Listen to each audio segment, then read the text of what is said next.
News one express. தமிழக உணவுத்துறை அமைச்சரும் மயிலாடுதுறை மாவட்ட பொறுப்பமைச்சருமான வேங்கடரமணன் 2வது நாளாக மடாதிபதியை சந்தித்து கிடங்குகள் அமைக்க நிலம் வழங்க ஆதீனத்திடம் கோரிக்கை வைத்தார். தொடர்ந்து நத்தம் கிராமத்தில் விவசாயிகளை சந்தித்து குறுவை சாகுபடி மற்றும் கொள்முதல் நிலையங்களில் உள்ள பிரச்சனைகள் குறித்து கேட்டறிந்தார். அமைச்சரிடம் பேசிய விவசாயிகள் பெருமழை காலங்களில் தண்ணீர் வடிவதற்கு வசதியாக தூர்ந்து போன வாய்க்கால்களை கண்டறிந்து மீண்டும் பயன்பாட்டுக்கு கொண்டுவர வேண்டும் என்று கோரிக்கை விடுத்தனர். தேங்கி கிடக்கும் நெல் மூட்டைகளை அரவைக்கு அனுப்பும் கோரிக்கை விடுத்தனர். தொடர்ந்து செய்தியாளர்களிடம் பேசிய அமைச்சர், நுகர்பொருள் வாணிபக் கழகத்தில் 14 ஆண்டுகளாக பணி நிரந்தரம் இல்லாமல் பணியாற்றி வரும் தற்காலிக பணியாளர்கள் 7500 பேரை பணி நிரந்தரம் செய்வதற்கு பட்டியல் அளித்துள்ளனர். இது குறித்து முதலமைச்சரிடம் பேசி உரிய நடவடிக்கை எடுக்கப்படும். நெல்மணிகள் வீணாவதை தடுக்க தேவையான கிடங்குகள் அமைக்க நடவடிக்கை எடுக்கப்படுகிறது. தருமபுரம் ஆதீனம் சார்பில் 4 இடங்களில் இடம் வழங்க உத்தரவாதம் அளிக்கப்பட்டுள்ளது. மயிலாடுதுறை மாவட்டத்தில் கோடைகால குடிநீர் தட்டுப்பாடு சமாளிக்க மாவட்ட நிர்வாகத்துடன் பேசி உரிய நடவடிக்கை மேற்கொள்ளப்படும் என்று தெரிவித்த அமைச்சர், நெல் கொள்முதல் நிலையங்களில் 40 ரூபாய் கையூட்டு பெறுவது குறித்து கேள்விக்கு பதில் அளிக்கும் பொழுது, ஊழியர்களுக்கு தேவையான அடிப்படை வசதிகள் செய்து தரப்படும்.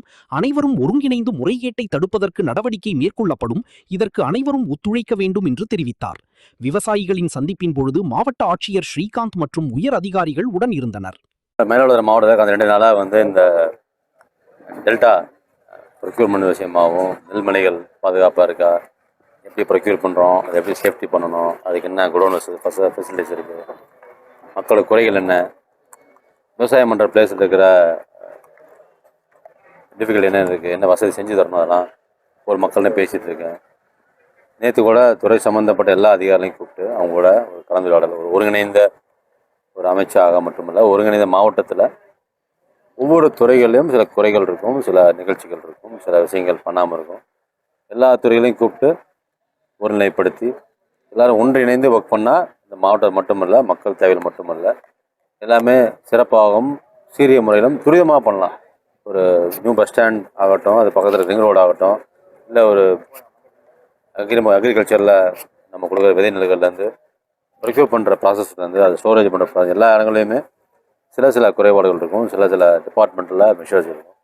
அதெல்லாம் ஆலோசனை பண்ணி டிஸ்கஸ் பண்ணி, அது தண்ணீர் வசதி ஆகட்டும், குடிநீர் தொட்டிகளாகட்டும், கழிவுநீர் பிரச்சனை நிறையா இருக்குங்க. இந்த மாதிரி எல்லா இடங்கள்லையுமே எல்லா துறைகளும் கூப்பிட்டு பேசும்போது அவங்கள்ட்ட லிபர்ட்டியாக ஒர்க் பண்ணுங்கள், உங்களுக்கு என்ன செய்யணும்னு தோணுதோ அதை அனைத்து துறைகளும் சேர்ந்து செய்யணும்னு சொல்லியிருக்கேன். எல்லோரும் சரி என்ன ஒருமித்த குரலாக சொல்லியிருக்காங்க. வளர்ச்சி திட்டம் என்று மட்டுமல்ல, இந்த மாவட்டத்தில் மட்டுமல்ல, எல்லா மாவட்டமும் ஒருங்கிணைந்து அந்த எல்லா துறைகளும் ஒருங்கிணைந்து ஒர்க் பண்ணுவாங்க. எல்லோரும் சொல்கிற மாதிரி இவர் இந்த டிபார்ட்மெண்ட் ஒர்க் பண்ணிட்டு போயிட்டாங்க, அந்த ஒர்க் பண்ணலை அப்படின்னு இல்லாமல் அனைத்து துறைகளும் ஒன்றிணைந்து ஒவ்வொரு மாவட்டத்தின் வளர்ச்சிக்காகவும் மக்கள் தேவைகளுக்காகவும் கண்டிப்பாக இந்த நம்மளோட அரசாங்கமும் நம்மளோட முதலமைச்சர் மரியாதை மொழி கண்டிப்பாக செஞ்சு கொடுப்போம். செய்திகளை உடனுக்குடன் தெரிந்து கொள்ள லைக் பண்ணுங்க, ஷேர் பண்ணுங்க, சப்ஸ்கிரைப் பண்ணுங்க, மறக்காம கமெண்ட் பண்ணுங்க.